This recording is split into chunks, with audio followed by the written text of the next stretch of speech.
बिस्मिल्लाहिर्रहमानिर्रहीम बिस्मिल्लाहिर्रहमानिर्रहीम। सुबह बखैर ज़िंदगी, अस्सलाम वालेकुम। आज सैटरडे है। हर सैटरडे हम ख़वातीनों का प्रोग्राम पेश करते हैं बेहिस्ती ज़ेवर। आज का मौजू है घर में बेबरकती क्यों आती है, और हम बताएंगे कि उसे किस तरीके से दूर किया जा सकता है। ये बेबरकती किन चीज़ों से होती है। जी हाँ, ये जानना बेइंतहा ज़रूरी है। आजकल लोगों में कहते हुए सुना गया है कि घर में बरकत नहीं रही। हर घर के मर्द और औरत की यही ख्वाहिश होती है कि उनका घर रहमत हो और बरकतों से माला माल रहे, मगर उसके लिए ज़रूरी है कि मर्द औरत दोनों का आपस में ताउन आहंगी होना लाजमी है। सवाल ये पैदा होता है, बाज़ घरों में सब कुछ होने के बावजूद बरकतें क्यों नहीं होती।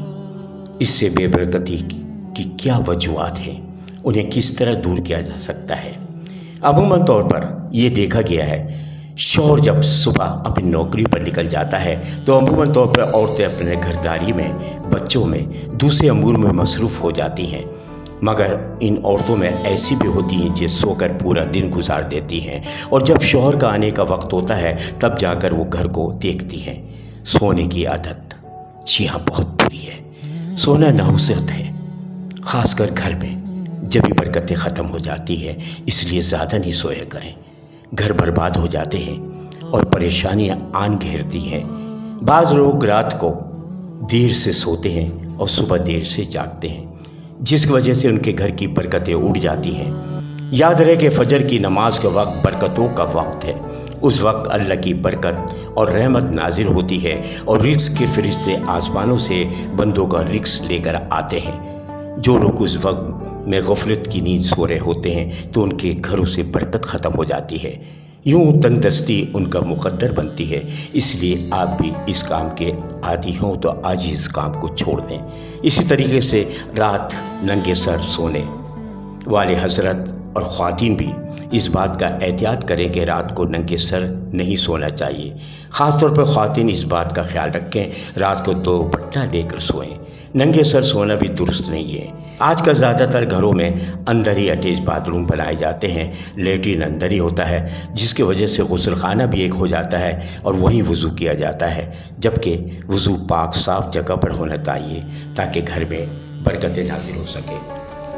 घरों में बहुत से ऐसे हैं कि कुरान पाक को जो है बहुत कभी कभी देख के कभी कभी पढ़ा जाता है, मगर ऐसा नहीं होना चाहिए। रोज़ाना हमें कुरान पाक की तिलावत करनी चाहिए और नमाज़ें बराबर से पढ़नी चाहिए।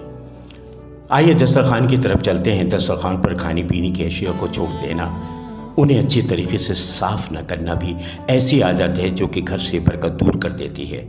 इसलिए चाहिए कि दस्तरखान को अच्छी तरीके से साफ़ किया जाए और वो खाने के दाने जो दस्तरखान पर गिर जाएं तो उनको फौरी तौर पर उठा लेना चाहिए। उनको दस्तरखान पर नहीं छोड़ देना चाहिए, ना दस्तरखान के साथ लपेटना चाहिए, जो दुरुस्त नहीं है।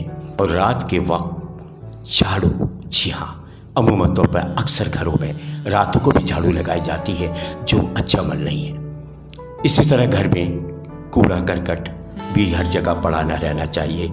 एक जगह उसको संभाल के रख दें, जब सुबह आए जमादार तो उसे दे दिया जाए। तकिए के ऊपर भी बैठना दुरुस्त नहीं है। ख़वातीन को चाहिए कि अगर घर में कंघी टूटी हुई है तो फेंक दें, नई कंघी इस्तेमाल करें।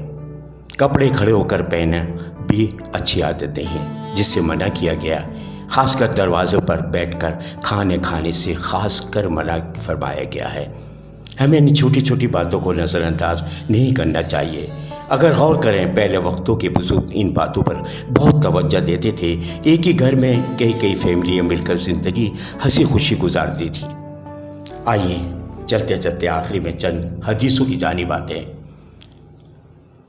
एक रवायत में कि एक शख्स ने हुज़ूर पाक सल्लल्लाहु अलैहि वसल्लम की खिदमत में अपनी मुफलिसी और तंगदस्ती की शिकायत की तो आप सल्लल्लाहु अलैहि वसल्लम ने अर्ज़ किया, जब तुम घर में दाखिल हो, घर में कोई हो तो सलाम करो, अगर कोई ना हो तो मुझ पर सलाम करो और एक बार कुल वल्लाहु अहद पढ़ो। इसी शख्स ने ऐसे ही किया और अल्लाह ताला ने उसे इतना माला माल कर दिया कि उसने अपने हमसायों की भी खिदमत की। خیر و برکت کا اصول فرمان مصطفیٰ ہے، جو یہ پسند کرے کہ اللہ تعالیٰ اس کے گھر میں خیر برکت زیادہ کرے تو جب کھانا حاضر کیا جائے وضو کرے، اور جب اٹھایا جائے تو اس وقت بھی وضو کرے۔ ایک اور حدیث کی روایت ہے، رسول صلی اللہ علیہ وسلم کا فرمان ہے، اکٹھے کھاؤ، الگ الگ نہ کھاؤ، کہ برکت جماعت کے ساتھ ہے۔